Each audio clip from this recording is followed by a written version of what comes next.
Hi everyone, स्वागत आप सबका आज के हमारे सेशन में। Today we'll be doing revision at the complete fast track of strategic management. तो सबसे पहले आप एक तो ऑडियो वीडियो चेक कर लीजिए। और मैं let me correct my self, revision नहीं है, ये फास्ट ट्रैक है, क्योंकि हम इसमें एक भी कॉन्सेप्ट कम नहीं कर रहे हैं। हम इसमें पूरा का पूरा कोर्स कवर कराएंगे, चारों के चारों एसएम के चैप्टर्स कवर होंगे और सारे के सारे कॉन्सेप्ट्स कवर होंगे। तो प्लीज मुझे बताइए कि ऑडियो वीडियो क्लियर है कि नहीं, फिर उसके बाद हम अपने सेशन की शुरुआत करेंगे। आने वाले 3 दिनों में, यानी कि आज, कल और परसों, हम एसएम करेंगे। आज हम करेंगे चैप्टर नंबर 1, कल हम करेंगे चैप्टर नंबर 2 एंड 4, और परसों हम करेंगे चैप्टर नंबर 3। यानी कि 4 सितंबर चैप्टर 1, 5 सितंबर चैप्टर 2 एंड 4, और 6 सितंबर chapter 3। Good evening everyone, good evening, good evening, good evening. तो बस क्लैरिटी हो गई आप सबको कि हम कैसे कैसे कब कब क्या क्या करने वाले हैं। उस क्लैरिटी के बाद दो तीन बातें बस मुझे आपसे करनी है, वो थोड़ा फटाफट आप मेरे साथ लिख लीजिए या नोटिस कर लीजिए। कुछ ऐसी चीजें हैं जो मुझे आपको बतानी थी, मैं जरा आपको समझा दूं। देखिए दोस्तों, होता क्या है कि थोड़ी सी अगर स्ट्रैटेजी हम बना के ना जाएं तो पेपर में हमारे नंबर नहीं आ पाते अच्छे, क्योंकि हमने बढ़िया रणनीति नहीं बनाई। अब सोचिए, स्ट्रैटेजिक मैनेजमेंट का सब्जेक्ट हो और उसमें स्ट्रैटेजी आप पेपर की ना बनाएं तो फायदा क्या है। देखिए दोस्तों, सबसे पहले एसएम में चैप्टर नंबर 1, 2, 3, 4 में जो नंबर ऑफ कॉन्सेप्ट्स हैं, मैं जरा वो आपको पहले बता दूं। जो नंबर ऑफ कॉन्सेप्ट्स हमारे पास हैं, देखिए, पहले चैप्टर में टोटल 69 कॉन्सेप्ट्स हैं। चैप्टर 2 के अंदर 41, चैप्टर 3 के अंदर 44 और चैप्टर 4 के अंदर 27। अब जरा ध्यान से इसे देख लीजिए। सबसे पहले आप इसको ध्यान से देख लीजिए कि स्ट्रैटेजिक मैनेजमेंट में जो टोटल कॉन्सेप्ट आपके इंस्टीट्यूट के मटेरियल में दिए गए हैं वो ये हैं। आप इन कॉन्सेप्ट्स को कवर करने के बाद कोई भी चैलेंज आपको नहीं आएगा पेपर में। आप एग्जाम के लिए बिल्कुल तैयार रहेंगे। कोई ईश्वरीय ताकत आपको फेल करना चाहे तो बात अलग है। विधि का विधान ऐसा लिख दिया जाए कि आपके नंबर नहीं आने वाले तो बात अलग है। बाकी कभी ऐसा नहीं होगा कि आपको कोई क्वेश्चन ना आता हो।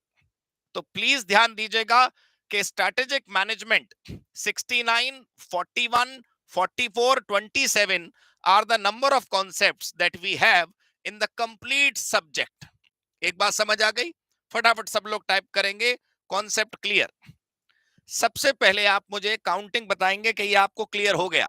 कितने कॉन्सेप्ट बने टोटल? 69, 41, 44 एंड 27, 181, 181। 7 और 4 11 और एक 12 और 9 राइट 21 का 1 2 2 4 4 8 4 12 और 6 18। इट्स 181। Concept clear? हाँ जी दोस्तों, एक बच्चे का सवाल है कि क्या इसको करने से पूरा क्लैरिटी आ जाएगा, पूरा एसएम क्लियर हो जाएगा? 100%, 100%, 100%। राइट। इसके बाद थोड़ा सा होमवर्क आपने देखो करना पड़ेगा। क्वेश्चन के आंसर को लिखकर तो आपने प्रैक्टिस करनी पड़ेगी, वो एक आपका होमवर्क है। लेकिन मैं आपको 181 कॉन्सेप्ट कवर करवाने जा रहा हूं आने वाले 3 दिनों में, इंक्लूडिंग टुडे। ये बात क्लियर हो गई? आप सबने मुझे मैसेज कर दिया, वेरी नाइस। अब दूसरी बात हम जरा समझते हैं कि जो हमारे नोट्स हैं, जो हमारे नोट्स हैं, जो आपको अभी नोट्स दिए गए, जो नोट्स हैं वो 35 पेजेस हैं। 35 पेजेस, ये जो आपको अभी नोट्स दिए गए।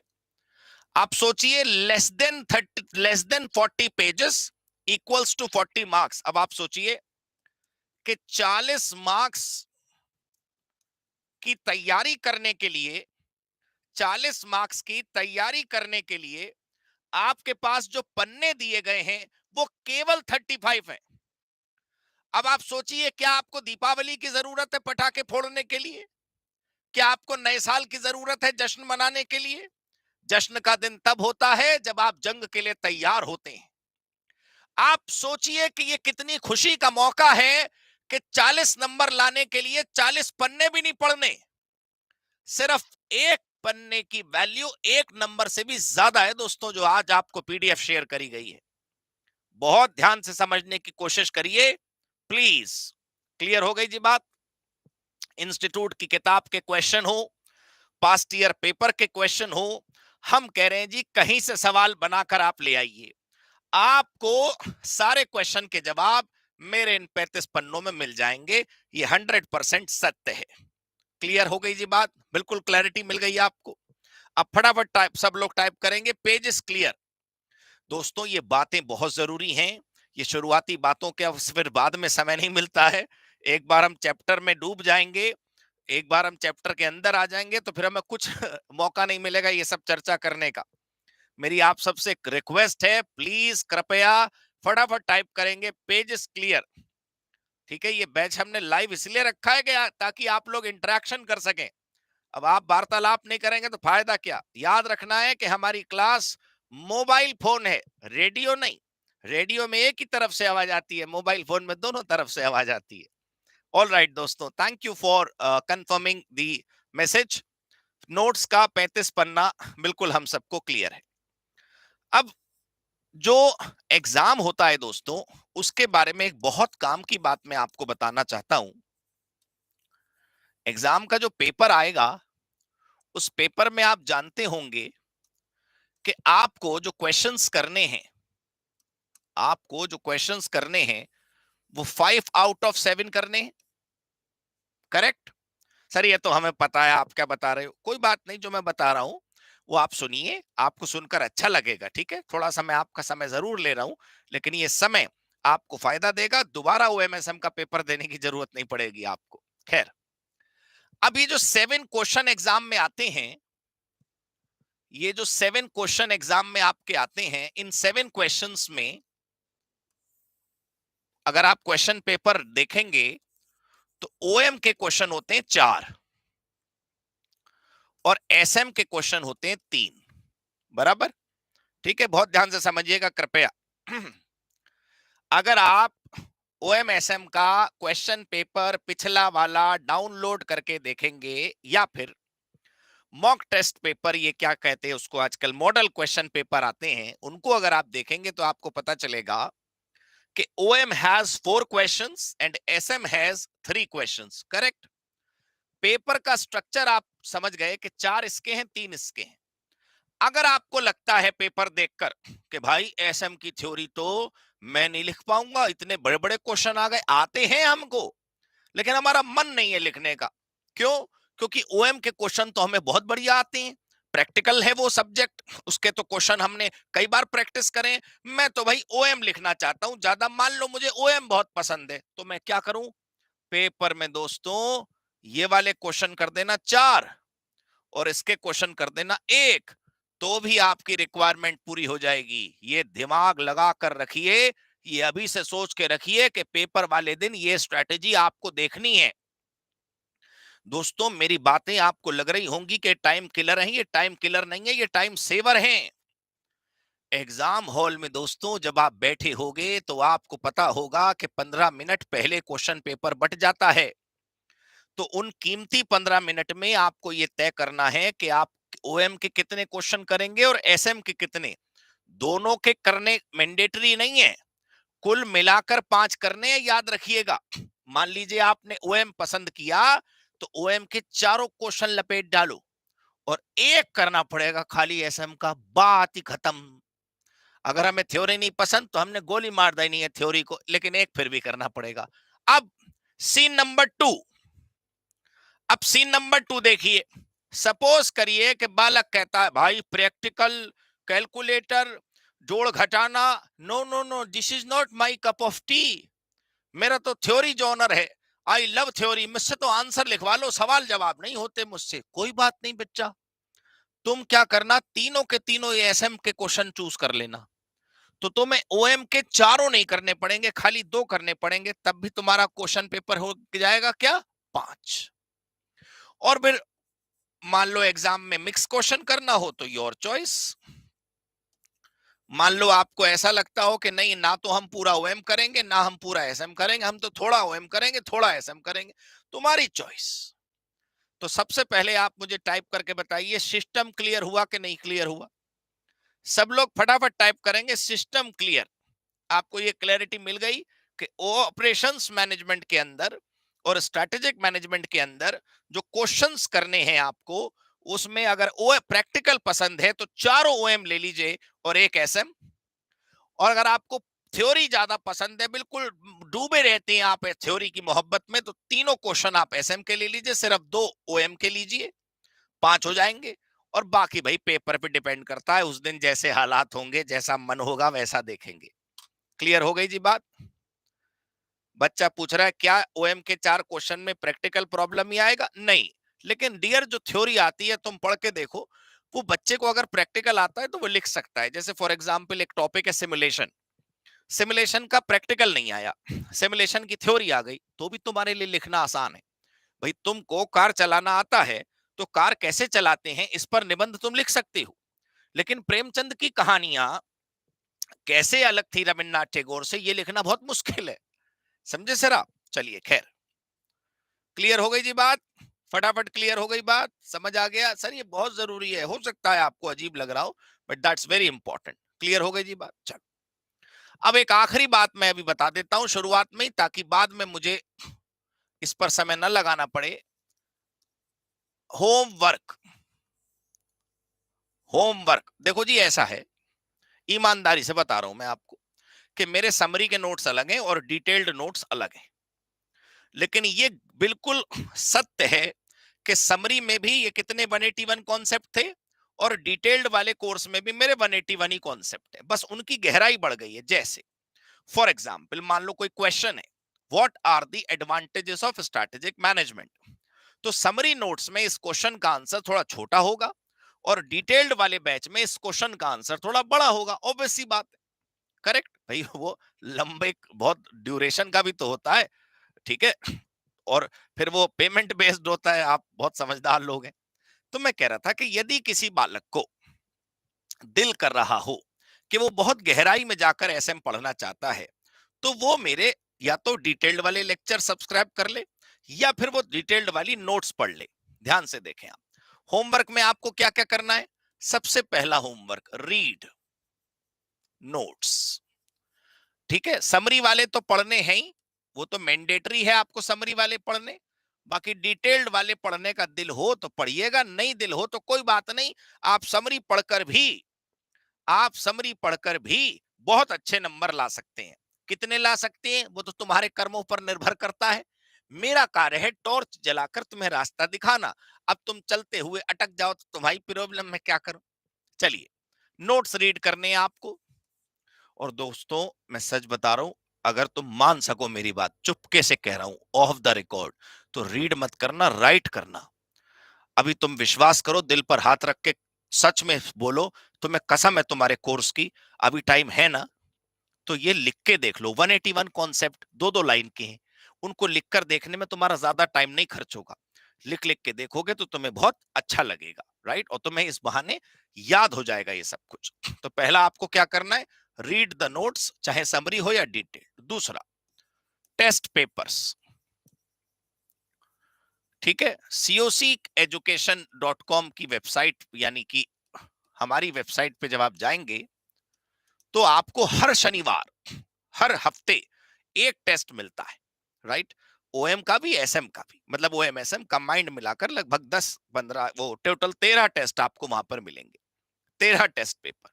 तो दोस्तों वो जो 13 टेस्ट पेपर्स हैं, उन 13 टेस्ट पेपर्स को अगर आपने ईमानदारी से सॉल्व किया, ईमानदारी का मतलब यह है कि आपने उन्हें हाथ से सॉल्व करना है। मैं देखता हूं कुछ बच्चे वो करने लगते हैं ऑडिटिंग, ऐसे मान लो नोटबुक हाथ में रख ली या प्रिंट आउट हाथ में रख लिया या किताब हाथ में रख ली और यूं पढ़ रहे हैं, what is strategic management, strategic management refers to, हाँ ये क्वेश्चन तो आता है, अच्छा अगला क्वेश्चन टेस्ट में कौन सा है, ओहो ये वाला, ये तो मेरे को आता है, ये तो कल ही पढ़। ऐसे नहीं करना है। ये टीके लगाओगे तो 6-6 महीने में बार बार टीके लगाने पड़ेंगे आपको। आपको क्या करना है, क्वेश्चन पेपर और आंसर दोनों हमारी वेबसाइट से डाउनलोड कर लेने। दोनों डाउनलोड करने के बाद आपने क्या करना है, डाउनलोड करने के बाद आपको क्या करना चाहिए, उन क्वेश्चन को हाथ से लिखना चाहिए। याद ना हो तो एक बार देख के लिख लो, फिर बिना देखे लिख लेना। लेकिन आप जरा सोचो, जिस बच्चे ने 13 बार ओएमएसएम का पेपर अपने हाथ से सॉल्व कर लिया, I repeat 13 bar, her question paper हमारा 100 नंबर का है, 13 बार जिस बच्चे ने क्वेश्चन पेपर सॉल्व कर लिया, 13 बार, तो जब वो मेन एग्जाम में बैठेगा तो वो 14वीं बार बैठ रहा होगा। तो सोचिए 13 गुना ताकत आपके अंदर नहीं आई हुई होगी। अब भाई ये कुछ लोगों को समझ आ जाता है, कुछ को नहीं आ पाता। सत्य तो ये भी है कि नंबर सबके थोड़ी आ जाती हैं, पास परसेंटेज तो कम ही है ना। तो जिसको समझ आई उसके लिए अच्छा, जिसको नहीं समझ आई कोई बात नहीं। चलो, तीसरा बहुत इंपॉर्टेंट है, स्टडी मटेरियल क्वेश्चंस, एसएम के क्वेश्चंस फ्रॉम स्टडी मैट। आपको पास्ट ईयर या मॉडल क्वेश्चन पेपर कहीं से कुछ करने की जरूरत नहीं है। आप स्टडी मैट के क्वेश्चंस करिए, मेरे बनाए हुए टेस्ट पेपर्स करिए और मेरे बनाए हुए नोट्स पढ़िए, दैट्स ऑल, बस। इसके बाद आपको बिना ढोल बजाए भांगड़ा करने का दिल करेगा। इसको करने के बाद एक ऐसा सैचुरेशन पॉइंट आएगा कि फिर कुछ और पढ़ने का दिल ही नहीं करेगा और आप एग्जाम में आंसर लिख पाएंगे। फटाफट सब लोग टाइप करेंगे होमवर्क क्लियर, और फिर मैं अपने कॉन्सेप्ट पर आता हूं। और कोई मैचिंग फैचिंग नहीं करनी है भाई। इंस्टीट्यूट की किताब में तो इस टॉपिक पे 8 लाइनें थी, आपने तो 9 लिखवाई हैं, ये सब नहीं। भरोसा ही भजन है। जो मैं करवा रहा हूं उस पर पूरा भरोसा रखिए, आपके नंबर बहुत अच्छे आएंगे। ये देखो बच्चा शॉर्ट फॉर्म लिखता है HW क्लियर, यार टाइप कर दो होमवर्क क्लियर। वो तो बहुत बढ़िया करते हो तुम चैटिंग, यहाँ पर भी थोड़ी सही से करो। सब लोग दोबारा से टाइप करेंगे होमवर्क क्लियर, और मैं अपना पहला चैप्टर शुरू करता हूं। ये फोटो देखी आपने, हर साल इसमें इजाफे होते रहते हैं, बढ़ती रहती हैं, और हम उम्मीद करते हैं कि आपका भी इसमें जल्दी नाम आएगा। ये सब हमारे रैंक होल्डर्स हैं। ये हमारे फास्ट ट्रैक बैच का टाइम टेबल है, आप जानते हैं। अब हमारा चैप्टर शुरू हुआ, introduction to strategy and strategic management. Right दोस्तों, introduction to strategy and strategic management. अगर आपके पास ये पीडीएफ है बहुत अच्छी बात है, अगर आपके पास ये पीडीएफ नहीं है तो आप बहुत रिलैक्स होकर बैठिए, क्योंकि ये क्लास यूट्यूब पर ही रहने वाली है। बाद में आप क्या कर सकते हैं, पहले पीडीएफ पढ़कर फिर दोबारा वॉच कर सकते हैं इसको। चलिए, व्हाट इज स्ट्रैटेजी। अच्छा एक बात सॉरी और बतानी रह गई, मैं बता दूं कि इसमें कोशिश करनी है आपने कि जार्गन्स लिखने हैं। हमेशा जब मैं लॉ पढ़ाता हूं, आईडीटी पढ़ाता हूं, ऑडिट पढ़ाता हूं, तो मैं बच्चों को बोलता हूं कि सिंपल आंसर्स लिखिए, कोई कठोर शब्द लिखने की जरूरत नहीं है। लेकिन एसएम में मेरी प्रार्थना आपसे है कि आंसर तो आप सिंपल भाषा में लिखिए, लेकिन थोड़े शब्दों का जाल फैलाइए अपने क्वेश्चन के आंसर में। अपने क्वेश्चन के आंसर में कुछ टेक्निकल वर्ड्स दो चार, बस ऐसे समझ लीजिए, थोड़ी सी आइसक्रीम के कोन के ऊपर वो जो टॉपिंग होती है हल्की सी, बस पिज्जा टॉपिंग लिटिल, कोई एक आध ऐसा शब्द लिख दीजिए जिसको देखकर आदमी का दिल खुश हो जाए, वाह क्या लिख रहा है आदमी। खैर, ठीक है जी, चलो अब हम करते हैं स्ट्रेटेजी किसे कहते हैं। Strategy does not mean planning. ठीक है, बच्चा आमतौर पर यही लपेट कर आता है ना पेपर में, मुझे पता है। Strategy is a set of goal directed actions. Strategy क्या है, ऐसे एक्शंस जो गोल डिसाइड करने के बाद हम लेते हैं। और गोल डिसाइड करने के बाद जो हम ये एक्शंस लेते हैं, हम क्यों ऐसे एक्शंस लेते हैं, क्या चाहिए होता है हमें, superior performance over others. Market में सभी लोग साबुन की टिक्की बेच रहे हैं, लेकिन अगर मेरी कंपनी की साबुन की टिक्की मुझे बेचनी है तो मुझे ऐसा कुछ करना पड़ेगा जैसे मेरी परफॉर्मेंस क्या हो जाए, सुपीरियर ओवर अदर्स। सबसे अच्छा बनना है हमें, राइट। लेकिन धीरे धीरे दूसरे से अच्छा हम बनते रहेंगे तो स्ट्रैटेजी क्लियर हो गई। क्लियर हो गई जी, बिल्कुल बात समझ आ गई। देखो बच्चा पूछ रहा है कि जिसने बिल्कुल नहीं पढ़ा क्या उसे समझ आएगा, बिल्कुल आएगा अगर आप भरोसा रखेंगे। अब आप सोचो कि स्ट्रैटेजी पे तो एक ही लाइन लिखी है मास्टर ने, हमारा कैसे भला होगा। अब कोई बात, उससे कुछ नहीं हो सकता, बिल्कुल अंधविश्वास करना है आप।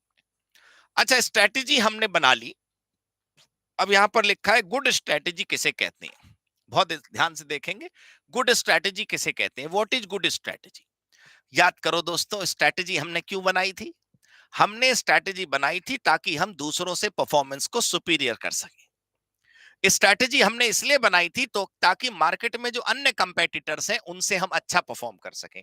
तो अगर हमारी इच्छा पूरी हो गई, अगर हमारी परफॉर्मेंस दूसरों से सुपीरियर हो गई, अगर हमारा हमारा जो लेवल ऑफ प्रोडक्शन है, हमारी क्वालिटी ऑफ प्रोडक्शन है वो औरों से अच्छी हो गई, तो फिर हम क्या हो जाएंगे? देखो, गुड स्ट्रैटेजी। अगला, what are the elements of strategy? 3 elements है। ये एग्जाम में अगर 9 नंबर के आए तब भी 3 ही लिखने हैं। बहुत ध्यान से समझेंगे कृपया। अगर एलिमेंट ऑफ स्ट्रैटेजी एग्जाम में 9 नंबर के आए तब भी 3 पॉइंट ही लिखने। अगर चौथा लिखा तो जो 3 लिखे उसका भी 0 मिलेगा। हमें ये ध्यान रखना चाहिए। एक फाइनल के लॉ में एक वर्ड है ऑपरेशन मिसमैनेजमेंट, फाइनल के लॉ में। तो वो एग्जाम में क्वेश्चन आ गया, what do you mean by operation mismanagement as per company law? बच्चे पूरा पूरा लपेट आए, बड़े बड़े पैराग्राफ, ऑपरेशन पर एक पैराग्राफ, मिसमैनेजमेंट पे एक पैराग्राफ। पता है आपको उसका आंसर क्या था? ठीक, उसका आंसर था कि operation and mismanagement are nowhere defined in the company law. बताइए आप, सत्य बता रहा हूं आपको ये, कि ऑपरेशन और मिसमैनेजमेंट की परिभाषा कानून के अंदर दी ही नहीं गई है। फिर भी अगर हम जनरल भाषा में कहें तो ये मतलब है। अब सोचिए, जो बच्चे ये लिखा है, as per the provisions of companies act 2013 the operation word means as follows. क्या हुआ होगा? उन पे बिजली गिरेगी कि नहीं? भाई, कलकत्ता की किताब कह रही है कि 3 एलिमेंट होते हैं, हम कह रहे नहीं नहीं 8 पॉइंट हम लिख के आएंगे, तो क्या होगा फिर? आप सोचिए, पहला, हमें डायग्नोसिस करना है कि मार्केट में क्या चैलेंज है।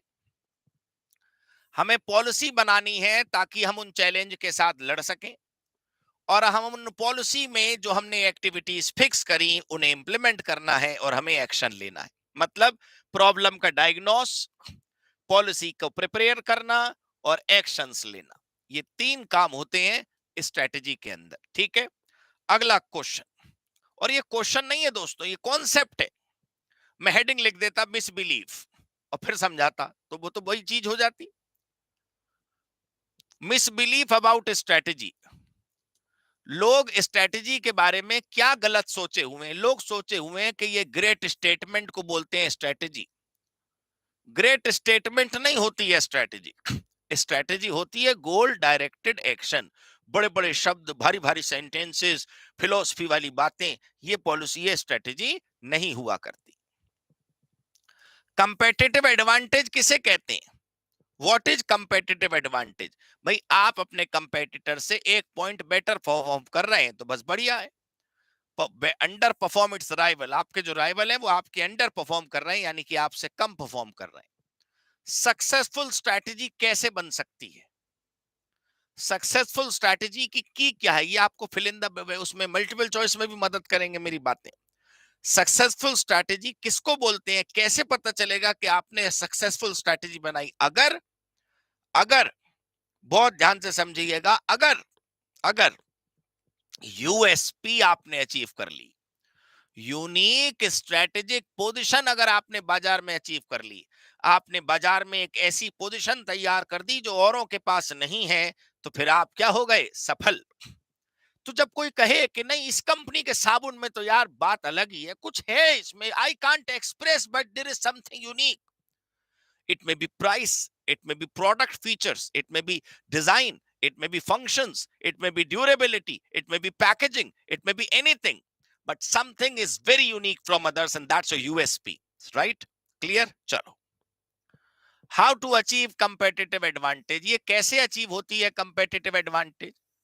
ये competitive advantage कैसे अचीव होती है? Performing different activities, या तो कुछ अलग करिए या फिर अलग तरीके से करिए। वो मशहूर जो वो है, क्या कहते हैं उसे, मैनेजमेंट गुरु शिव खेड़ा, वो कहते हैं ना कि winners don't do different things, they do things differently.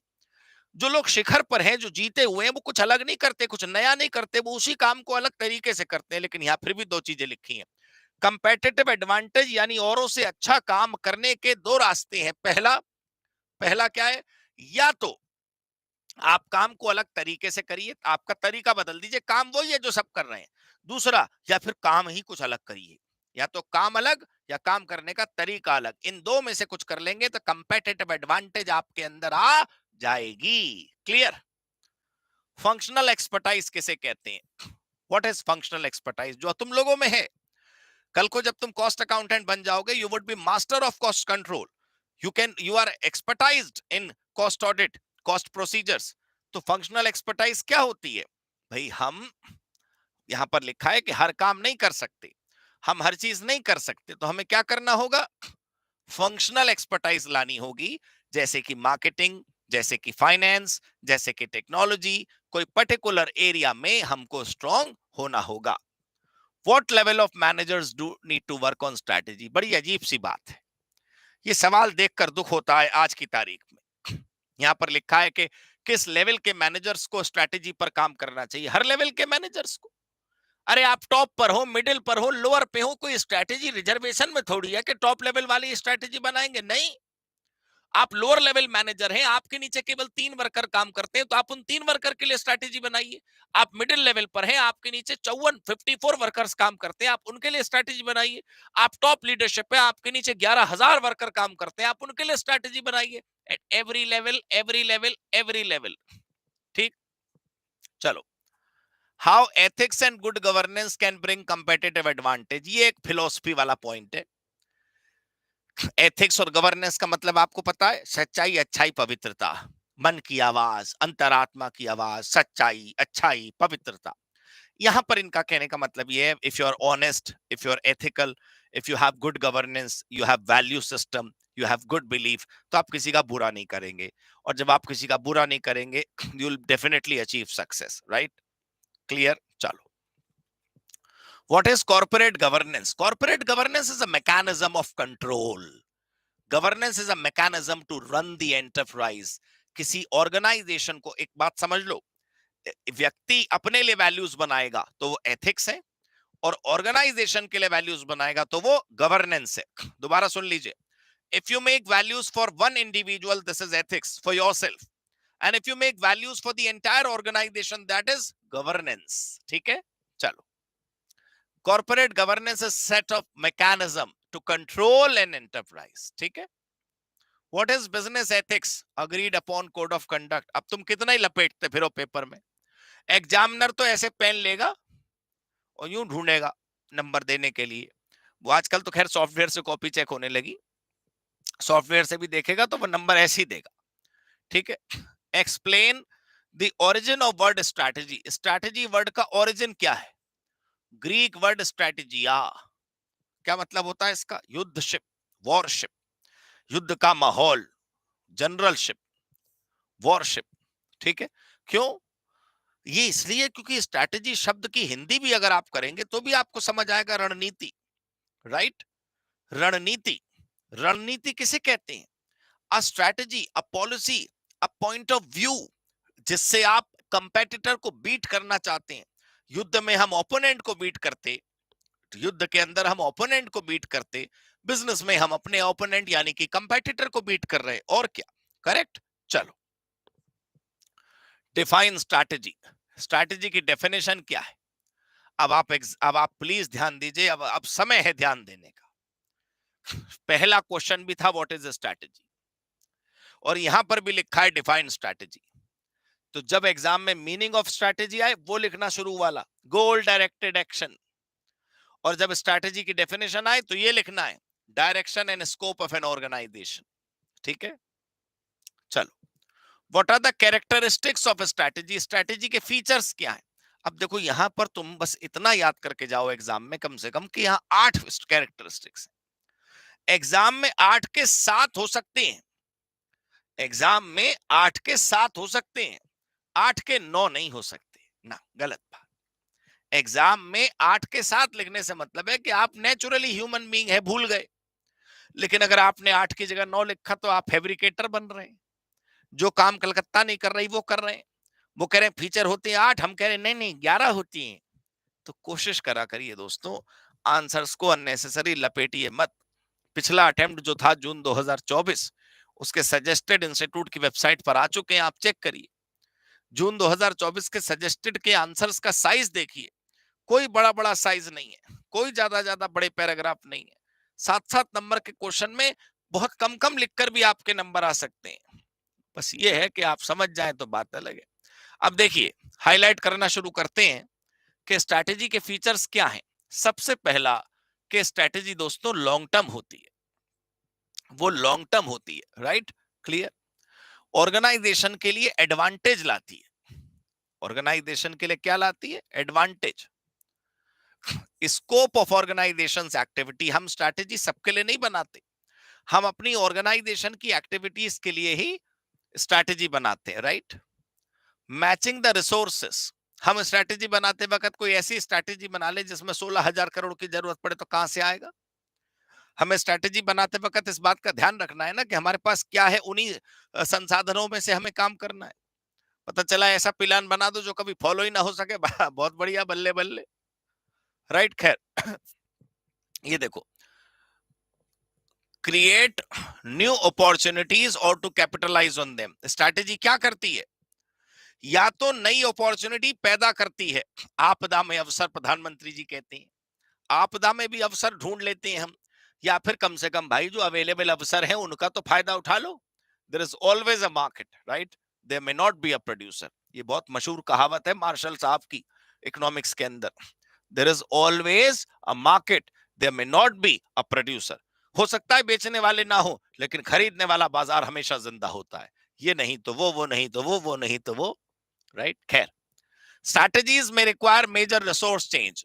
हो सकता है भाई, आप स्ट्रैटेजी में कभी कभी आपने ड्रिफ्ट सुना होगा, आपके कोर्स में है DRIFT। ड्रिफ्ट क्या होता है? वो फटाक से जो गाड़ी काटते हो आप कभी कभी, वो ड्रिफ्ट है, अचानक लिया गया मोड़। तो समटाइम्स आप अपनी स्ट्रैटेजी में क्या करते हो कि आपको स्ट्रैटेजी में बड़ा बदलाव करना पड़ता है। तो जब आपको कोई बड़ा बदलाव करना पड़ेगा, उसका मतलब क्या होगा कि उसके लिए रिसोर्सेस चाहिए होंगे। So we may need to arrange them, ठीक है? हाँ, likely to affect operational decision। Operational decision का मतलब जानते हैं आप? Routine decision. यदि आपने अपनी स्ट्रेटजी बदली तो आपको रूटीन में लिए जाने वाले डिसीजंस भी बदलने होंगे, ये बिल्कुल सिंपल है।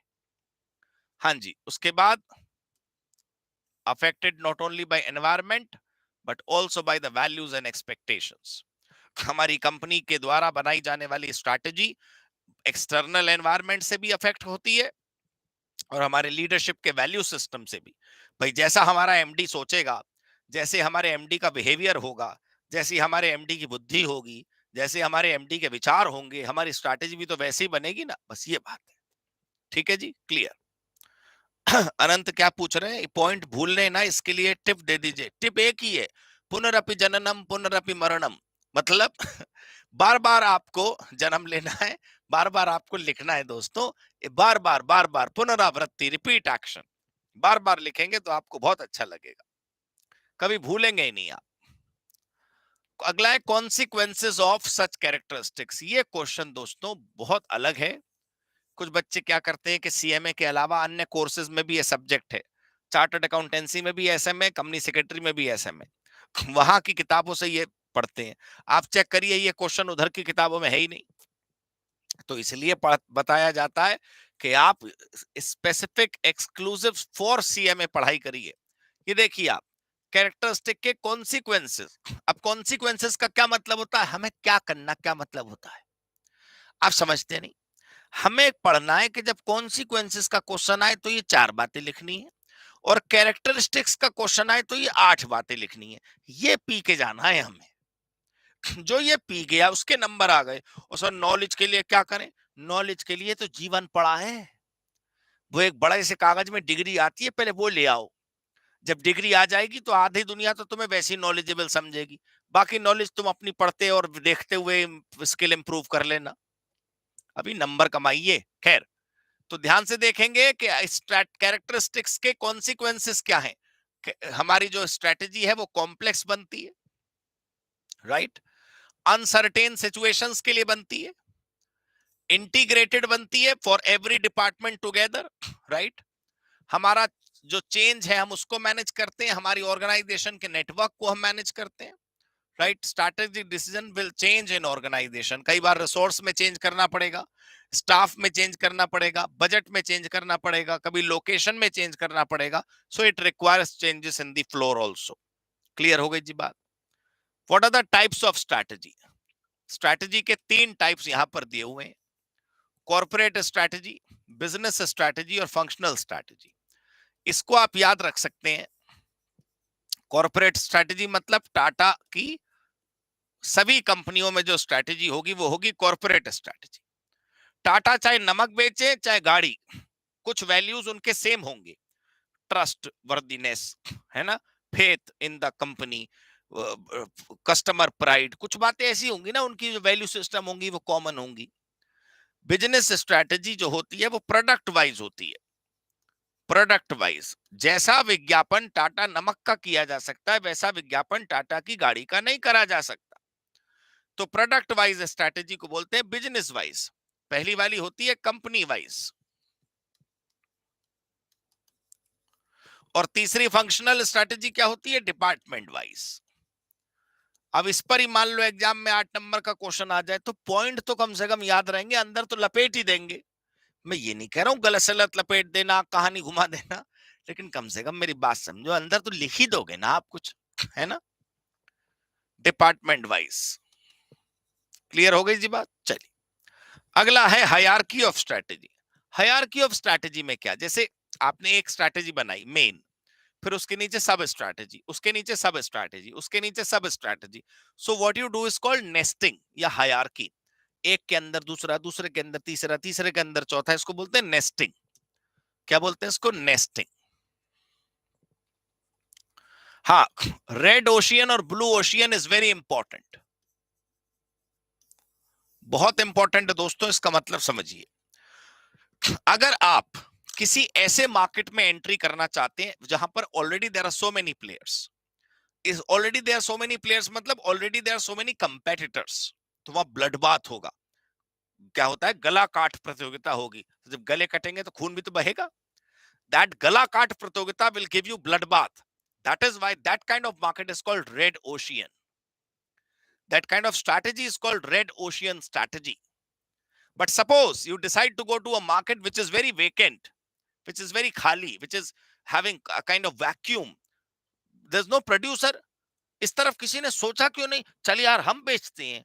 तो वहां पर या तो कंपेटिटर होंगे ही नहीं, या होंगे तो बहुत कम होंगे। तो वहां पर सब कुछ क्लीन है, बिल्कुल ब्लू ओशियन की तरह, पानी साफ है, हमें वो दिख रहा है नीचे, पानी का बेस जो भी अंग्रेजी में उसको कहते हैं।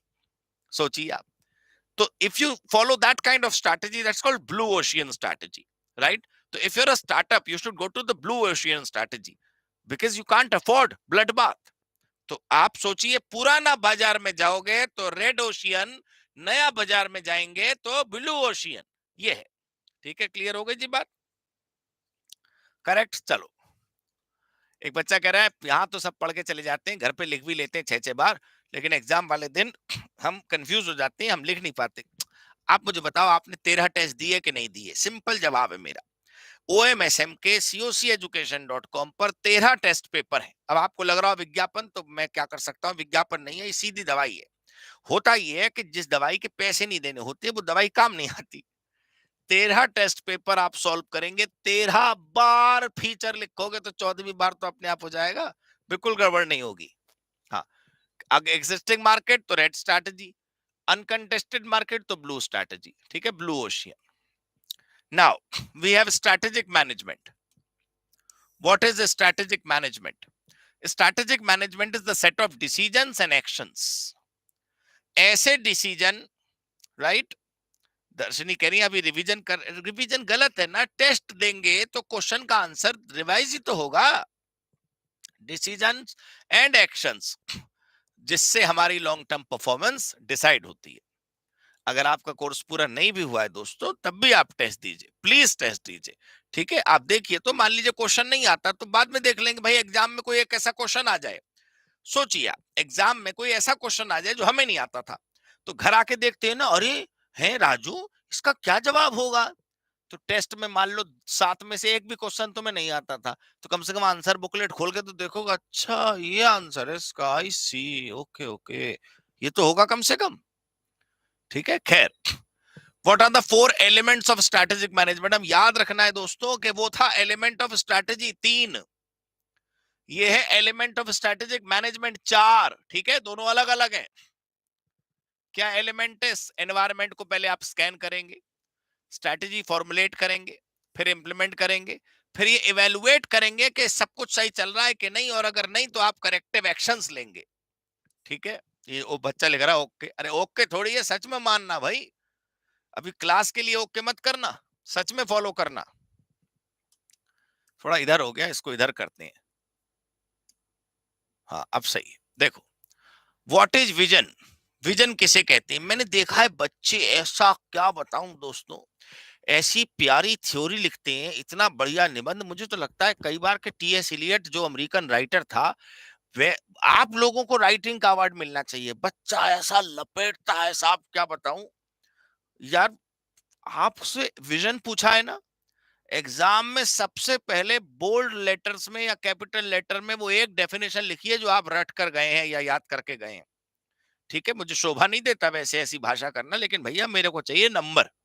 ठीक है, तो वो लाइन तो पी के चले जाओ जो यहाँ लिखी है, फिर उसको धीरे धीरे धीरे धीरे धीरे धीरे धीरे धीरे नीचे एक्सप्लेन करो। तुम कभी फेल नहीं हो सकते। तुम क्या करते हो, पहले पैराग्राफ में लपेटना चालू कर देते हो, तो ऐसी तो फेंका करो जो आदमी कम से कम संभाल सके। खैर, विजन का मतलब देखो, डिजायर्ड फ्यूचर। लोग क्या कहते हैं, vision means the vision that managers see for the future of the company. Vision means the vision that top leadership looks at for the organisation. अरे यार क्या vision? Vision means the desired future. भविष्य में हमें अपने आप को 10 साल बाद कैसा देखना है, उसको बोलते हैं विजन। बच्चा कह रहा है सर मुझे विजन और मिशन में कंफ्यूजन है। ऐसी तैसी में गया कंफ्यूजन। विजन की लाइन और मिशन की लाइन पी जाइए ना आप, समझने के लिए पूरी जिंदगी पढ़िए, लेकिन नंबर कमाने के लिए जिंदगी नहीं पड़ी। 3 घंटे में ड्रामा करके आना है आपको, इतना ध्यान रख लीजिए बस, बहुत बढ़िया रहेगा। Critical point about vision. Critical point vision का क्या है? विजन का क्रिटिकल पॉइंट ये है कि हम अपने फ्यूचर डिजायर्ड फ्यूचर में कुछ भी देखते हैं, बस that is better in some important ways than what now exist. मतलब हर व्यक्ति दोस्तों, कोई भी कंपनी किसी भी लेवल की हो, कैसी भी हो, जरा समझिए please, it is always better. जब वो आप विजन देखोगे कि मैं 2 साल बाद अपने आप को कहां देखता हूं, तो आप हमेशा ये चाहोगे कि आज की स्थिति से आप थोड़ा बेहतर हो। कल को 100 करोड़ की हस्ती भी हो जाओगे ना आप, तो आपको यही लगेगा यार वो तो 5,000 करोड़ की हस्ती है, हमारे तो कितने राजू हैं, 106 करोड़। अच्छा, हमारे तो 106 करोड़ हुए। That not right, right? थोड़ा वेल कंसीव्ड विजन क्या होता है? वेल कंसीव्ड विजन होता है दोस्तों ड्रीम से हटकर। पता है, ये बोलना बहुत आसान है, हम ना अपनी सेल बढ़ाएंगे। पता है अगले साल से ना हम अपनी सेल बढ़ाएंगे। क्या बढ़ाएंगे सेल? आपको बोलना चाहिए इस साल हमारी सेल जो है वो 142 lakhs है, 142 lakhs। अगले साल भी plan to make it to 200 lakhs। This sounds good. Your vision is articulated clearly, clear terms में आप बोल पा रहे हैं, उसको बोलते हैं well conceived, distinctive and specific. There should be no hi-fi statements. Okay? What is product oriented and customer oriented vision? I must tell you this is important. Product oriented vision होता है कि हम अपने प्रोडक्ट के ऊपर लग गए हैं, हम इस प्रोडक्ट के फीचर्स को इंप्रूव कर रहे हैं। एंड कस्टमर ओरिएंटेड विजन होता है, come what may, will definitely give a delightful experience to our customer. तो अगर हम अपने ग्राहक को माइंड में रखकर कुछ कर रहे हैं, that's a customer oriented vision. अगर हम अपने प्रोडक्ट को माइंड में रखकर कुछ कर रहे हैं, तो that's a product oriented vision. See, product oriented vision statement define a business in terms of good or service provided. Good, better goods, better services, that's a product, right? And solution to customer needs, that customer oriented. Clear हो गई जी बात, समझ आया? Good. चलिए, what are some examples, ये आप पढ़ लीजिएगा खुद, इसमें मैं कुछ नहीं कर सकता। Examiner can ask you some examples of vision statement. So here we have Nike, Scotland Yard, Dabur, Infosys, Amazon, Facebook, General Electric, Tesla, Walmart. तो इन कंपनियों ने अपने विजन में क्या लिखा? I do not want to read them. आप खुद पढ़ सकते हैं। खैर, now what are the benefits of vision? अच्छे बेनिफिट्स हैं। पहला विजन का बेनिफिट है कि ये हमें इंस्पायर करता रहता है। लोग अपनी स्टडी टेबल पे लिख लेते हैं IMCMA, ईमेल आईडी बना लेते हैं CMA समथिंग समथिंग @gmail.com, है ना, किताब पे साइन करने लगते हैं CMA का। कुछ लोग तो मैंने कहा है विजिटिंग कार्ड देखा है बनाने लगते हैं, अपनी सोशल मीडिया प्रोफाइल्स पे CMA लिखते हैं। क्यों? कि because they want to see that every time and everywhere, because when you look at them you get inspired to really make that false a truth. अभी तो वो झूठ है ना कि हम CMA नहीं है, हम उसे सत्य बनाने के पीछे भागने लगते हैं। So that's inspiring, right? Clear? That give you a jump ahead, that gives you a jump ahead, है ना? वो आगे आपको करना है। Next is creation of common identity. वो ये है कि जैसे आपका विजन बन जाता है तो आपकी कंपनी में काम करने वाले सारे लोगों की सेम आइडेंटिटी के हो जाती है, शेयर्ड विजन हो जाता है, एक जैसा सोचने लगते हैं सब लोग, राइट? और they are competitive, original and unique. आपको रिस्क लेने के लिए वो मोटिवेट करते हैं। लॉन्ग टर्म थिंकिंग आपकी हो जाती है, आप छोटी छोटी चीजों में नहीं उलझते। दुनिया में जहां भी तरक्की नहीं हो रही है, मैं तुम लोग को बोल रहा हूं, मार्क माई वर्ड्स, अगर तुम छोटी चीजों में उलझे हो ना तो तुम बड़ा अचीव नहीं कर सकते। कुछ बड़ा करने के लिए कुछ छोटे को इग्नोर ही करना पड़ता है। If something wrong is happening to you in your daily life, ignore it dude, उससे कोई लाभ नहीं है। You look at ahead. Dhiru Bhai का इंटरव्यू मैंने सुना, अपने धीरू भाई रिलायंस वाले धीरू भाई का इंटरव्यू था, उसमें और उसमें भी था गुरु फिल्म में, कि उनसे किसी ने पूछा कि भाई ये प्रॉब्लम वो प्रॉब्लम वो प्रॉब्लम वो प्रॉब्लम है, तो आपने क्या किया? धीरू भाई का आंसर वाज कि भाई मैं अपनी मंजिल की तरफ चल रहा हूं, मैं आगे बढ़ रहा हूं, अब रास्ते में कोई मेरे को पत्थर मारे या रास्ते में दो चार भौंकने लगे तो मैं कहां तक अटकूंगा? मैं उनसे लड़ने लगूंगा तो मेरी मंजिल दूर रह जाएगी। I need to ignore these, क्या कहते हैं, disturbances. I need to ignore these, जो भी होती है अटकलें, रुकावटें। I need to look ahead and go ahead. ठीक है, ये आपको भी करना है। ये मैंने ऐसी सब्जेक्ट से अलग बोला था आपकी तरक्की के लिए। इंटेग्रिटी हो जाती है because you remain stuck and you stick to your values. Next is customer oriented. अच्छे विजन अगर आप बना लेते हैं, इंटरनल, ये तो जो पॉइंट है ना इंटरनल स्टेक होल्डर, इसके आगे भी लिखा होना चाहिए, जो आपकी कंपनी के इंटरनल लोग हैं, उन इंटरनल लोगों को ऐसा लगता है कि हमको कितना वैल्यू दिया गया है। जब हमको वैल्यू दिया गया है, बहुत अच्छा वैल्यू इंपॉर्टेंट दिया गया है, so they feel like good, right? तो आप उनको इस विजन बनाने में उनको भी इंक्लूड करते हैं। Organisation structure such as compensation system align with the firm. Organisation में होने वाली एवरी एक्टिविटी गेट्स अलाइंड। अब पता है जैसे क्या है कि ये पूरा सेंटेंस मान लो आपको नहीं समझ आया, तो आप एक कीवर्ड है अलाइन, वो याद रखो।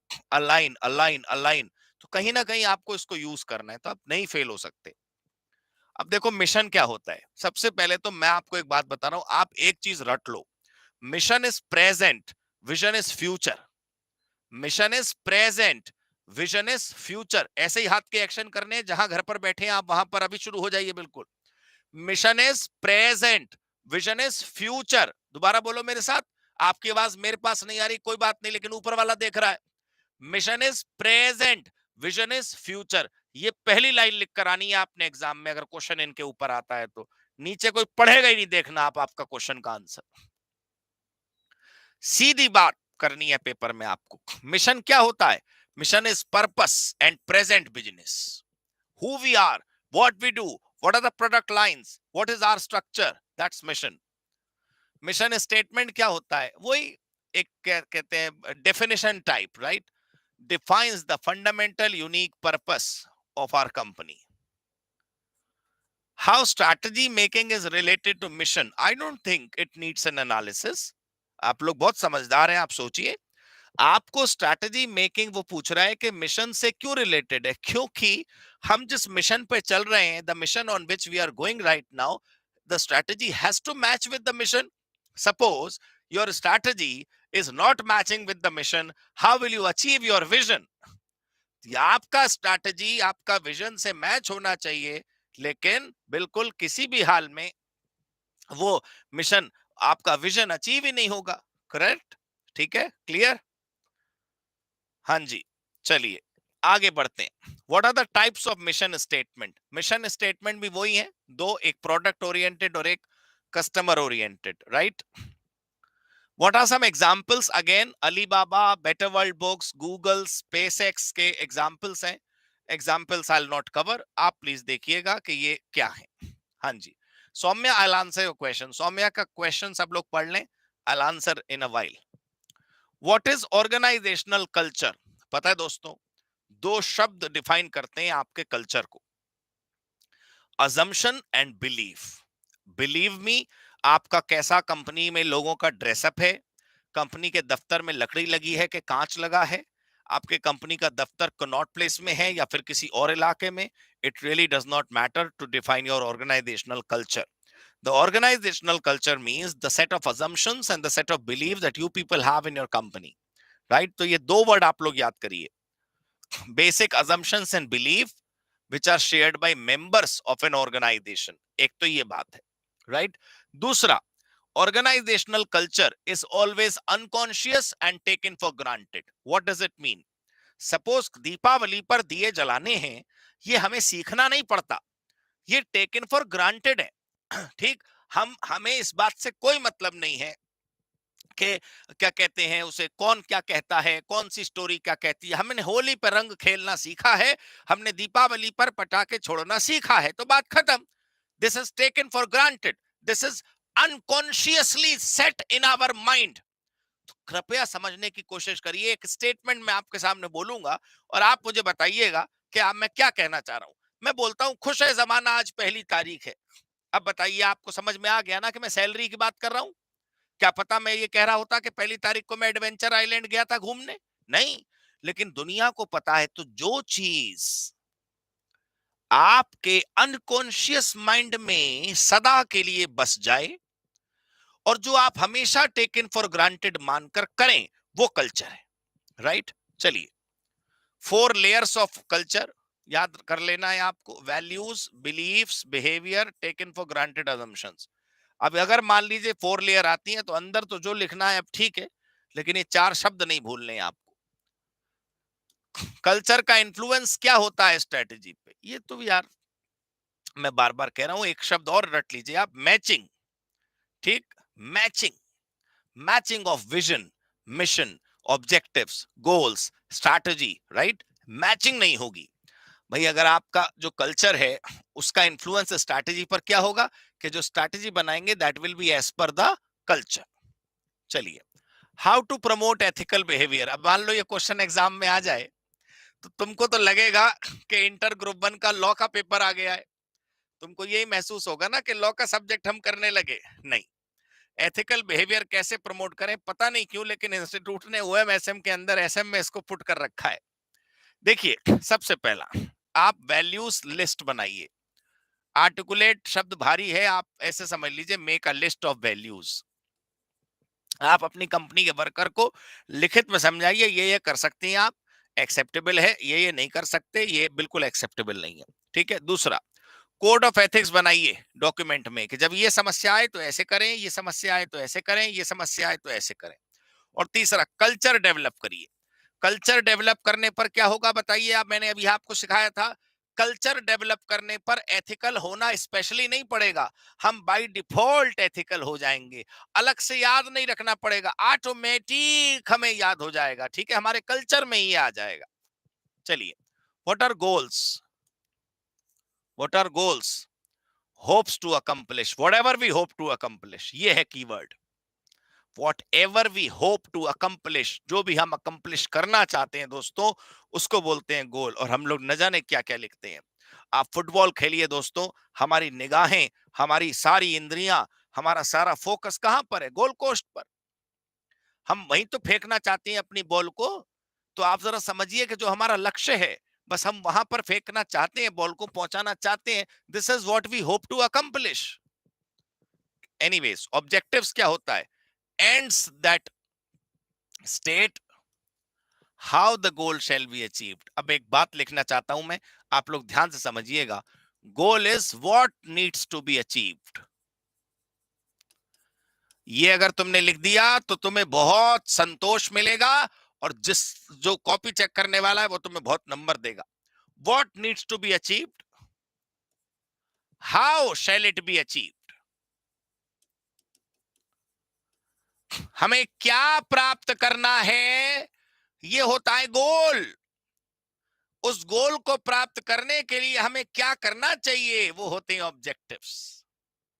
सर इसको रियल लाइफ में सोचें तो मैं क्यों सोचूं रियल लाइफ में, मैं समझ नहीं आता यार। पेपर में 40 नंबर का सब्जेक्ट है स्ट्रैटेजिक मैनेजमेंट, और ये लाइन में लिख कर आऊंगा, मेरे नंबर आ जाएंगे, मेरे पास जिंदगी में और बहुत काम है। ये लाइन मैंने आपके हिसाब से कही है ना? तो ज्यादा जो है अपना इधर उधर सोचने की कोशिश ना करें आप। मैं जानता हूं कई बच्चे ऐसे सोच रहे होंगे, रियल लाइफ में इसका क्या यूज है सर, हमें क्या करना, क्या यूज है? Desirable characteristics of effective objectives. अगर आपके ऑब्जेक्टिव्स इफेक्टिव हैं तो कैसे होंगे? स्पेसिफिक, मतलब नॉट जनरल। इसका एग्जाम्पल मैं दे चुका हूं, बहुत इंपॉर्टेंट है, क्योंकि हम सोचते हैं we wish to increase sales, this is general. We wish to increase sales by 2%, that is specific, right? Understandable मतलब easy, measurable can be counted, attainable मतलब पॉसिबल, ऐसा नहीं होना चाहिए कि वो इम्पॉसिबल हो। रेलेवेंट मतलब लीड्स टू गोल्स, ऐसा ऑब्जेक्टिव होना चाहिए जिससे हमारा गोल अचीव हो सके। टाइम बाउंड मतलब लिमिटेड टाइम में अचीव हो सके, लिमिटेड टाइम। ठीक है जी, क्लियर हो गई बात? What are the important issues to be kept in mind while setting the objective? वो ये कहना चाहते हैं, once you decide how to achieve your goals, whenever you decide some methods to achieve your goals, whenever you determine your objectives, तो इन बातों का आपको ध्यान रखना है। They should be specific, they should be multiplicit. Multiplicit मतलब variety, कि ये वाला ऑप्शन नहीं चला तो वो कर लेंगे। Periodicity मतलब change with time.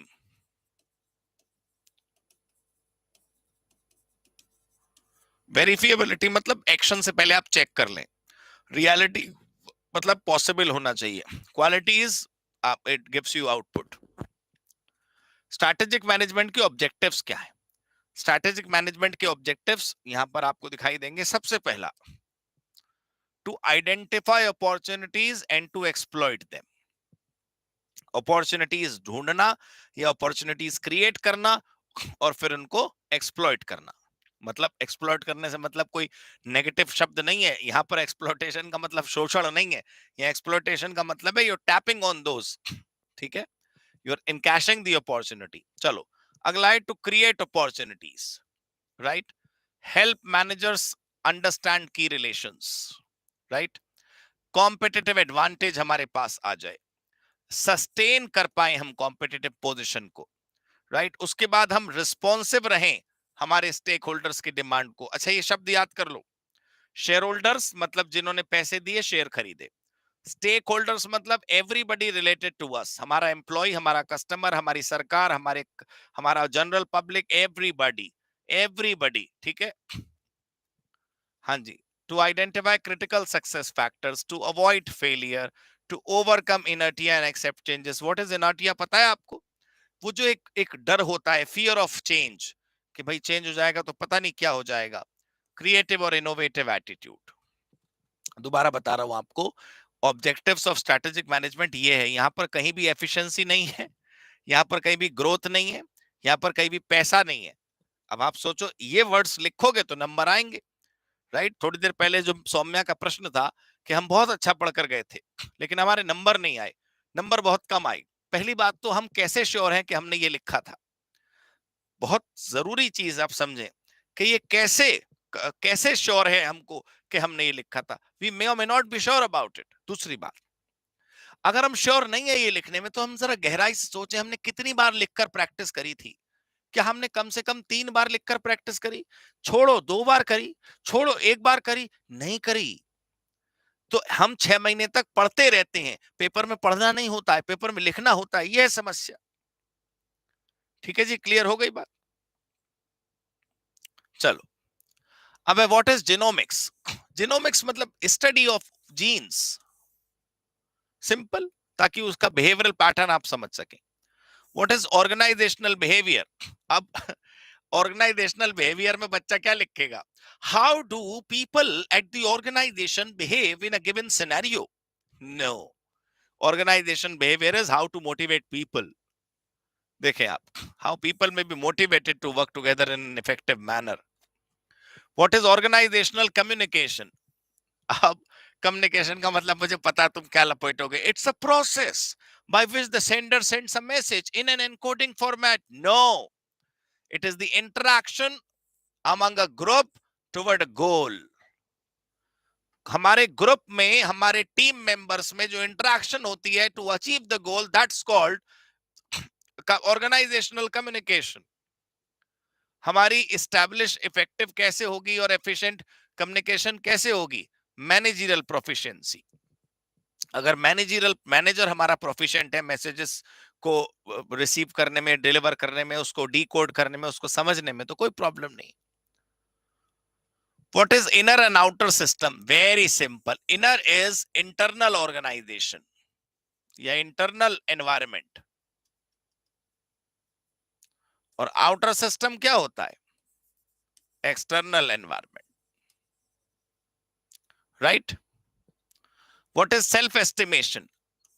Self-estimation is comparison among others, right? Comparison of you with others. That is the self-evaluation. And you know, this is not to increase or decrease the level of jealousy that we may have with other people. No, not really. This is to improve upon. आपने अंग्रेजी का एक word सुना होगा, threshold. तो suppose मैं एक organisation में वर्कर हूं और मेरा काम है कोई एक्स एक्टिविटी करना. सपोज प्रोडक्ट की पॉलिशिंग करता हूं मैं. ये सपोज करिए कि प्रोडक्ट है, मैं पॉलिशिंग एजेंट, पॉलिशिंग वर्कर हूं. मेरे साथ बैठे वो 40 और वर्कर पॉलिशिंग करते हैं. तो जब मैं उनको देखकर कंपैरिजन करूंगा अपना और उनका, तो मैं पहले ये देखूं कि पॉलिशिंग वो कैसे अच्छी कर रहे हैं मुझसे, ना कि मैं ये देखूं कि उनकी जेब में कितने पैसे और मेरी जेब में कितने पैसे और उनका मकान कितने गज का और मेरा मकान कितने गज का. Right? So if you compare the capabilities, you compare the efficiency, you compare the productivity, then you realize how low we are, how much low we are, how much low I am at. That's called self-estimation, right?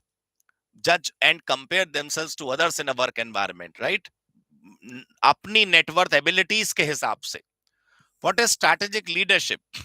वो तो ये है कि भाई आपके strategic leaders, people who make the strategy, they must maximize shareholder value.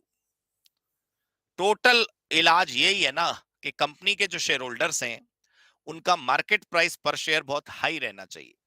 अगर आपकी company का मार्केट प्राइस पर शेयर बहुत हाई है ना, आप पे देवी लक्ष्मी की अपार कृपा है, तो सब कुछ बढ़िया हो जाएगा. स्ट्रैटेजिक लीडरशिप क्या है? एक ऐसी लीडरशिप जो स्ट्रैटेजी सफल करवा सके. स्ट्रैटेजी सफल कब होगी? वहां पर लिखा है when they can maximise shareholders value. Who is a strategic leader? मैंने तो आपको बताया, जिस व्यक्ति के ऊपर स्ट्रैटेजी को डेवलप करने का और चेंजेस को इंप्लीमेंट करने का जिम्मेदारी होता है, उसको स्ट्रैटेजिक लीडर बोलते हैं. What are the qualities of a strategic leader? Strategic leader की क्वालिटीज क्या है? अब यहां पर थोड़ा सा लिबर्टी आप ले सकते हैं. अगर एग्जाम में क्वेश्चन आता है तो मुझे नहीं लगता कि आपको एज इट इज नकल करने की जरूरत है.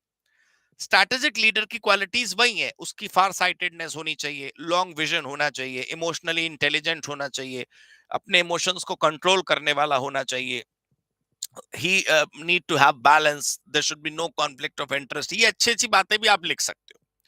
इस क्वेश्चन में आप लिबर्टी ले सकते हैं थोड़ी सी. देखिए, सबसे पहला विजनरी होना चाहिए. कम्युनिकेशन स्किल्स उसकी बहुत अच्छी होनी चाहिए. वो बिजनेस मॉडल को समझने वाला होना चाहिए. राइट? उसके अंदर सेंस ऑफ कमिटमेंट होना चाहिए. उसके पास नेटवर्क होना चाहिए खबरियों का, फॉर्मल इनफॉर्मल दोनों, उस तक सूचना सारी पहुंचती रहे. वो अपने सबॉर्डिनेट को एम्पावर करे. ये है असली लीडर, जो शक्तियों को अपनी मुट्ठी में दबाकर रखने का प्रयास करे. वो ये याद रखे कि शक्तियां रेत की तरह होती है. अंग्रेजी में जो भी उसको बोलते हैं सैंड. हाँ, power is like sand, if you try to hold it in your hands, वो it will go away from here. वो नहीं टिकती आपके पास. उसी प्रकार यहां पर अगर आप अच्छा लीडर हैं तो डिसेंट्रलाइजेशन करिए. खैर, ट्राई टू डेवलप कंसेंसस. ठीक है, देखो, करनी वही है जो तुम चाहते हो, लेकिन दूसरों से हाँ निकलवाने के बाद, ताकि इनको लगे अरे कितना बढ़िया बॉस है, हमसे राय लेता है पहले. होगा तो वही वो जो अंकल जी चाह रहे हैं, जो लीडर चाह रहा है. लेकिन we need to try to take consensus from all so that they feel participative. ठीक है, चलो.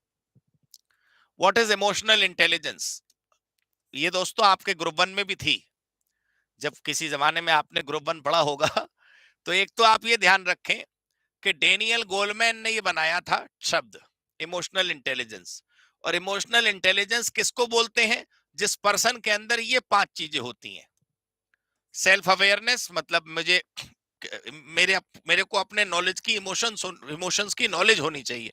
नॉलेज मतलब कि कब ट्रिगर होता है पॉइंट, कंट्रोल करना आपको आना चाहिए। सेल्फ रेगुलेशन, मोटिवेशन, एम्पैथी मतलब जानते हैं ना आप, putting your self in shoes of others, अपने आप को दूसरी जगह रख के देखो, काश तुम मेरी जगह होते तुम समझ पाते। वो जो काश तुम मेरी जगह होते तो समझ पाते, उसको एम्पैथी बोलते हैं अंग्रेजी में। ठीक है, social skills, right? A person has to be social, we are social animals.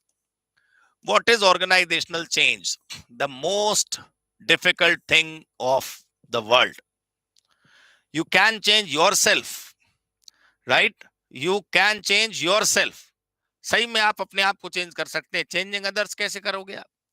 वो भी ऑर्गेनाइजेशन में। इसका मतलब आपने सुना होगा ना, सिस्टम से नहीं लड़ सकते। Organization change is very difficult. Organization change के एग्जाम्पल क्या है? नया सॉफ्टवेयर, नया प्रोसेस, फुल रीस्ट्रक्चरिंग, लीडरशिप बदलना, सोच बदलना, नया प्रोजेक्ट मैनेजमेंट, बजट को चेंज करना, स्ट्रैटेजी की शिफ्ट चेंज करना। शिफ्ट इन स्ट्रैटेजी का मतलब वो नहीं है टाइम टेबल वाली शिफ्ट। शिफ्ट इन स्ट्रैटेजी का मतलब टाइम टेबल वाली शिफ्ट नहीं है। शिफ्ट इन स्ट्रैटेजी का मतलब है चेंजिंग द स्ट्रैटेजी। ठीक है, these all fall under the umbrella of organizational change. What is organizational change management? Change management क्या होता है? एडजस्टमेंट का तरीका। सच बता रहा हूं, चेंज मैनेजमेंट क्या होता है? रिलैक्स होके पढ़िए, 1 मिनट 2 मिनट लगेंगे।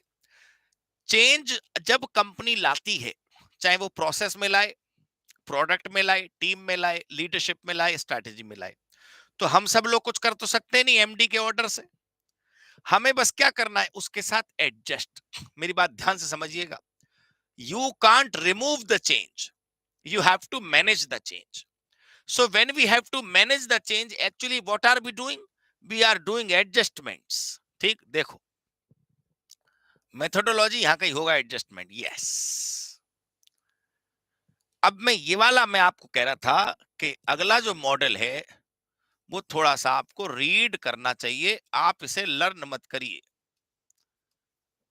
देखिए एग्जाम में मैं थोड़े से ना स्ट्रेटेजी की बात समझिए। एग्जाम में पेपर के अंदर एग्जाम में पेपर के अंदर जो क्वेश्चन आते हैं उसमें 2 क्वेश्चन छोड़ने भी होते हैं।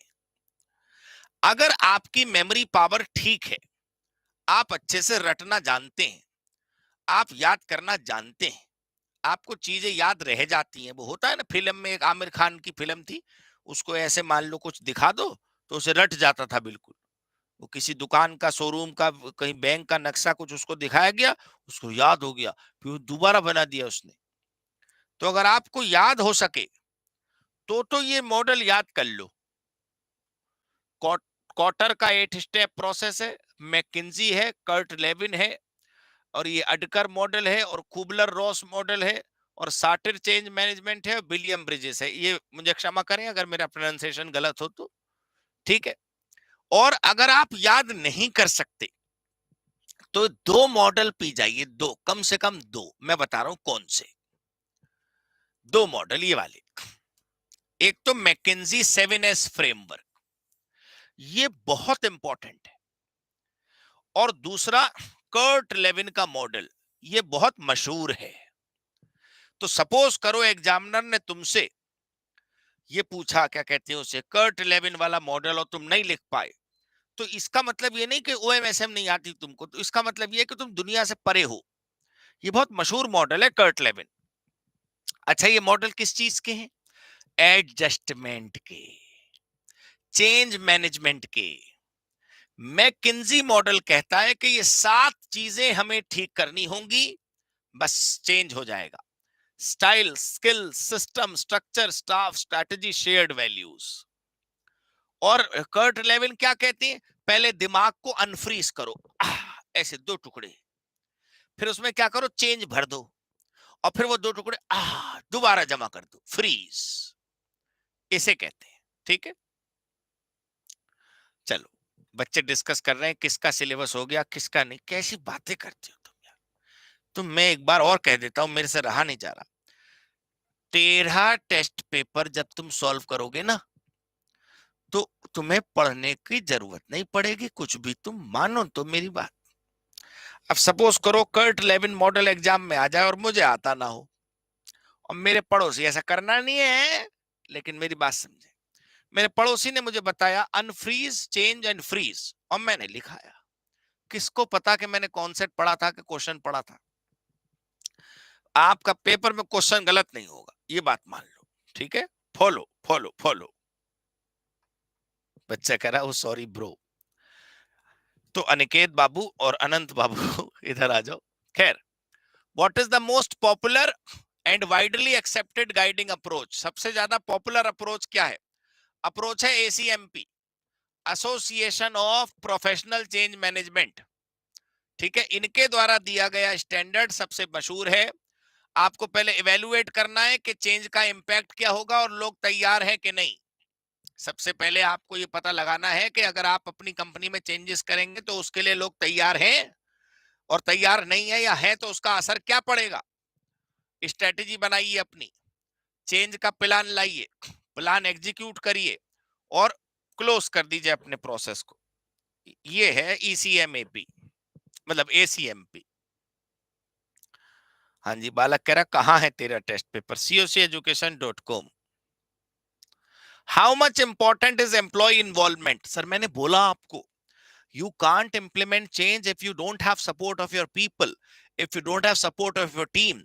उनको लगना चाहिए कि आप उनके साथ मिलकर काम करते हैं, पार्टिसिपेशन उनका करवाइए।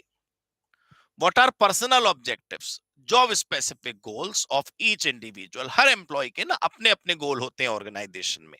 मार्केटिंग वाला चाहेगा कि मेरी सबसे ज्यादा ऑर्डर्स आ जाएं, प्रोडक्शन वाला चाहेगा कि कम से कम डिफेक्ट रहें, सेल्स वाले चाहेंगे कि हम ऑर्डर की डिलीवरी, ऑर्डर की सप्लाई टाइम पे कर दें, तभी अगला ऑर्डर हमारे पास आएगा। तो सबके अपने अपने गोल्स हो सकते हैं। ये स्मार्ट गोल्स बहुत मशहूर शब्द है, रियल लाइफ में भी यूज होता है।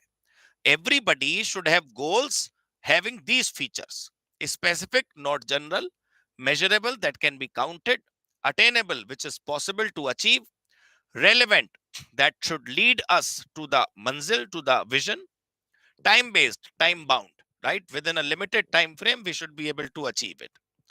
What is fast framework? पहले तो आप ये समझो कि fast framework is related to goals.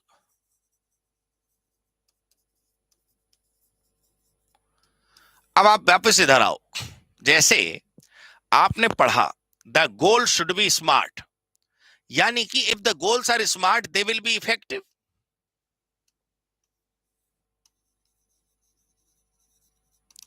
कोई आपसे पूछे कि गोल्स इफेक्टिव कैसे रहेंगे, तो एक तरीका है स्मार्ट गोल और दूसरा तरीका है फास्ट फ्रेमवर्क। आपके गोल FAST फ्रेमवर्क वाले होने चाहिए। FAST मतलब फ्रीक्वेंटली डिस्कस्ड, बार बार जिस चीज का डिस्कशन करते हैं वो यहां जमी रहती है, जल्दी अचीव होती है। एम्बिशियस, कुछ बड़ा, कुछ ऊंचा गोल होना चाहिए आपका, स्पेसिफिक जनरल नहीं। Transparent, communicated to everyone, right? Clear? What are the performance objectives? Performance objectives क्या होते हैं दोस्तों? भाई मैंने जैसा अभी आपको बताया कि प्रोडक्शन डिपार्टमेंट का परफॉर्मेंस ऑब्जेक्टिव क्या होगा? To reduce the number of defects, to reduce the number of wrong items produced, है ना? Performance objectives for employees are set so that they can know कि आप उनसे उम्मीदें क्या है। हम उन्हें लिख कर देते हैं, आपके ये ऑब्जेक्टिव्स हैं जो आपको अचीव करने हैं, ठीक है? तो माना जाएगा कि आपने उन्हें अचीव कर लिया। एग्जांपल्स दिए देखो: productivity, quality, efficiency, self development. Why employees must sign off their performance objective contract? बहुत अच्छा क्वेश्चन है। पता है इसका क्या मतलब है? जिन वर्कर्स को तुमने उनके ऑब्जेक्टिव्स लिख के दिए कि तुमको प्रोडक्टिविटी लानी है अपने लाइफ में, तुमको सेल्फ डेवलपमेंट करना है, तुमको डिफेक्ट्स नहीं करने हैं, तुमको क्वालिटी वाला काम करना है, वर्कर से पूछो तूने समझ लिया? वो कहेगा हाँ बाबूजी समझ लिया। ले बेटा अब साइन कर यहाँ पे। तो वो पूछ रहा है साइन करने की क्या जरूरत है? To show your commitment. भाई तुमको मैंने समझाया ना अभी कि तुम ऑब्जेक्टिव अचीव करो, और तुम कह रहे हो हाँ कर लेंगे ऑब्जेक्टिव अचीव। हम तुमसे कह रहे हैं डिफेक्ट कम करो, तुम कह रहे हैं हाँ हम कर लेंगे डिफेक्ट कम, हम कह रहे हैं इस बात पे साइन कर दो, तो साइन नहीं करेगा साहब बंदा, क्यों? यानी कि कमिटमेंट नहीं है, कहीं ना कहीं खतरा है। क्लियर? बच्चा, हाँ, बहुत बढ़िया प्रश्न पूछा है बालक ने कि कौन सी लैंग्वेज पेपर में लिखनी है। Simple, ultra simple to the pro level. साधारण भाषा लिखनी है सर पेपर में, स्टडी मेट की भाषा नहीं लिखनी। और हमेशा ये याद रखना है कि आप पहली बार पेपर दे रहे होंगे, मैं पहली बार पेपर नहीं दिलवा रहा। आपका पास होना मेरे लिए बहुत जरूरी है। मेरे पास फाइनल में लॉ है, मेरे पास फाइनल में आईडीटी है, मेरे पास फाइनल में कोस्ट ऑडिट है। तो मुझे बहुत जरूरी चाहिए कि आप पास हो, ताकि मैं फाइनल में आपको सब पढ़ा सकूं। खैर, तो एम्प्लॉइज को ये सब क्यों करना है? To show their commitment. Why aligning individual goal to organizational goal is important? सवाल ही बेकार है दोस्तों।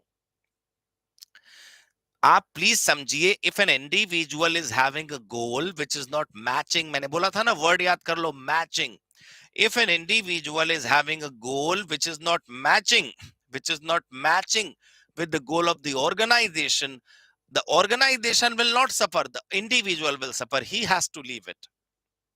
See, if you're working for TCS, Tata Consultancy Services, you have to have the objectives in matching with that what TCS wants you to do.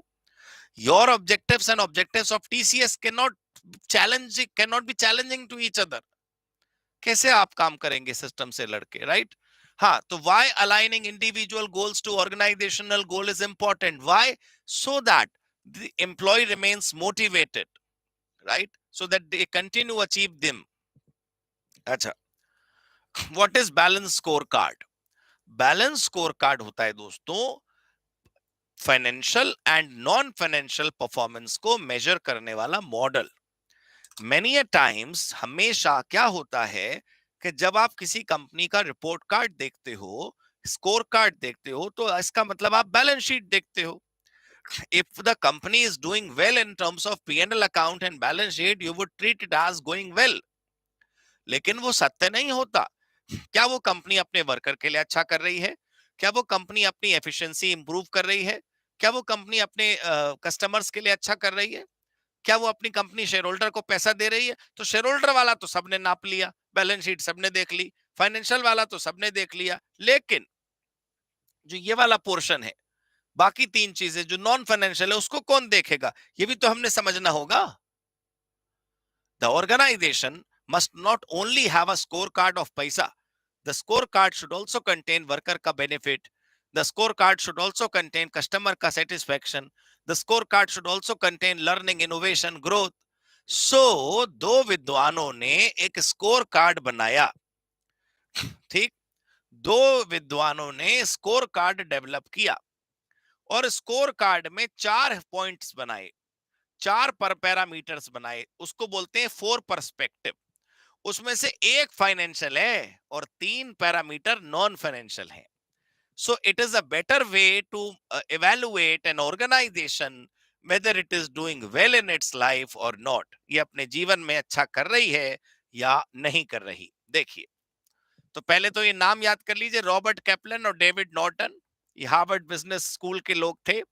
Financial perspective, customer perspective, internal business perspective, learning and growth perspective. हमारी organisation should be mapped, should be evaluated on all these 4 parameters. हाँ जी, what is the strategy map and balance scorecard? A visual representation। मैं आपको दिखाता हूं। अगर visual representation आपने करी, तो वो ऐसा कुछ मैप दिखेगा। अब आपको ये थोड़ी बनाना है पेपर में।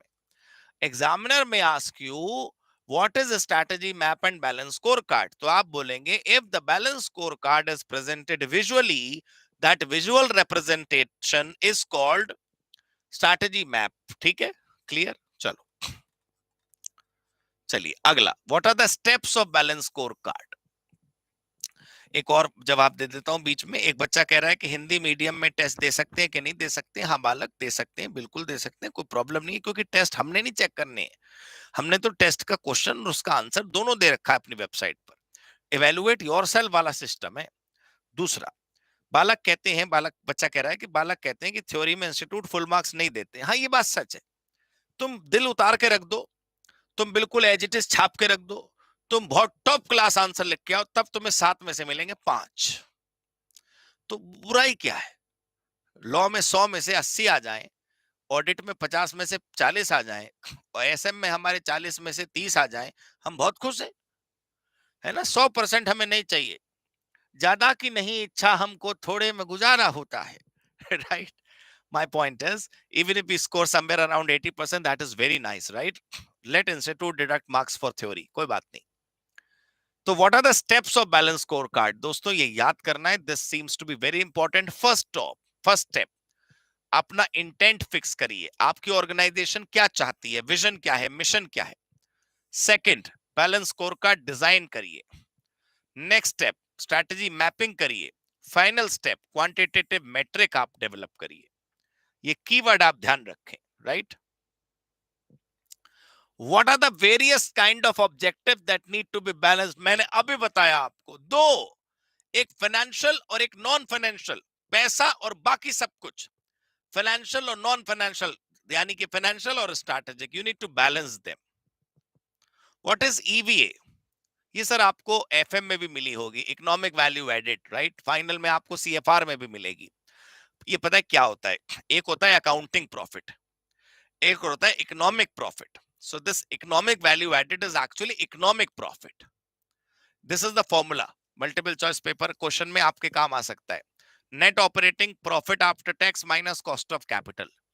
Net operating profit after tax minus cost of capital is the formula for economic profit. We also call it economic value added.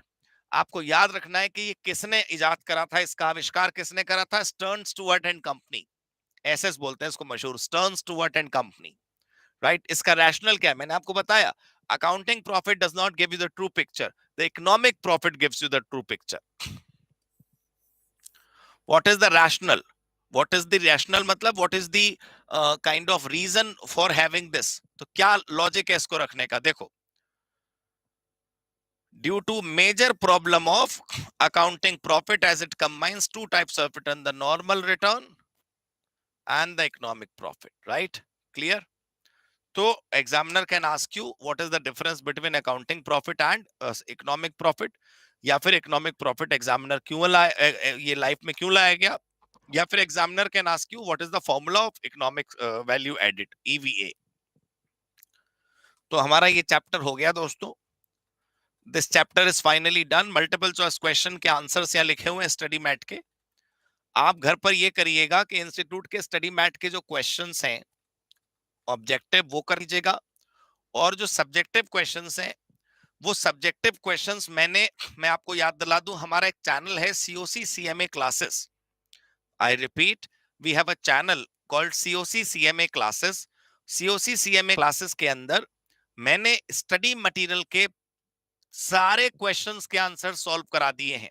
Study material के सभी चैप्टर के क्वेश्चंस के आंसर्स मैं करा चुका हूं। प्लीज रेफर दैट चैनल, ठीक है? आगे अगर टीम को ठीक लगेगा तो उसका लिंक भी डिस्क्रिप्शन में रख देंगे इफ नीडेड, राइट? अगर उनको लगता है कि ऐसा करना चाहिए। बाकी आप लोग सर्च कर सकते हैं सीओसी सीएमए क्लासेस। एक दूसरी बात मैं आप सबको बताना चाहता हूं कि हम जब कल ये चैप्टर करेंगे तो उससे पहले आप इंस्टीट्यूट के स्टडी मैट के क्वेश्चन देख कर आइएगा, ताकि आपको पता रहे कि जो पेपर में पूछा जा रहा है वो हम पहले ही पढ़ चुके हैं, राइट? और बस दिस इज ऑल। तो ये इस हफ्ते आपका ओएमएसएम पूरा हो जाएगा, उसके बाद will start with corporate accounting and auditing of course. All right, तो anything that you want to ask people, कुछ आप जो पूछना चाहते हो वो कृपया बताएं। We can give a minute or two for that. Anything that you want to ask, कोई भी क्वेश्चन जो आप पूछना चाहते हो। कल का दिन हमारा है चैप्टर 2 का और चैप्टर 4 का, right? Anyone, any more question?